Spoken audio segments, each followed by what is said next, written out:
Luke chapter 1 signalled to us that Luke is recording history for us. He's not writing a myth or a story in the sense of a made-up thing, not parables with a spiritual meaning. No, solid flesh and blood, place and time occurrences. That's what Luke is interested in us knowing. The certainty of the things that have taken place among us. Jesus' birth was in a real place and at a specific time, and chapter 2 really underlines that.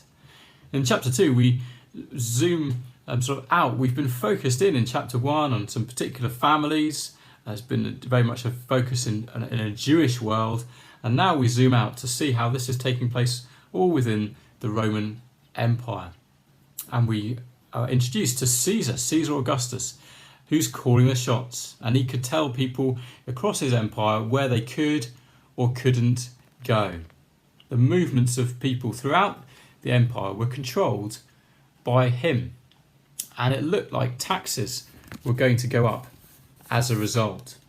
It sounds not massively dissimilar to our situation, does it? That was the first Christmas. People were told where they could and couldn't go, and there were financial problems for the empire to handle. And yet, God was at work. It's precisely that which led Jesus to be born in Bethlehem, the ancestral home of David, the place where Scripture said the Christ, God's King, would be born. And it's kind of funny. Here's the great Caesar Augustus, who at that time would have been obviously so famous and so known and the influential one. And there's this tiny little situation of a tiny little baby about to be born. And you think, well, who's the important one here? It's clearly Caesar Augustus. And yet, who knows anything about Caesar Augustus now? Whereas all of history is split AD, BC. Jesus is the one who's known by so many people all over the world. Even if his name is only known as a swear word, his influence still goes on in so many ways.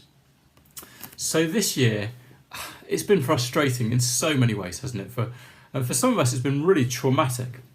Well, look at Luke 2 and imagine all the situations that would have been behind these commands and these movements of people. Must have been very much the same sort of thing. Jesus knows our situation. He was born into such a time. And yet God planned to use that for good.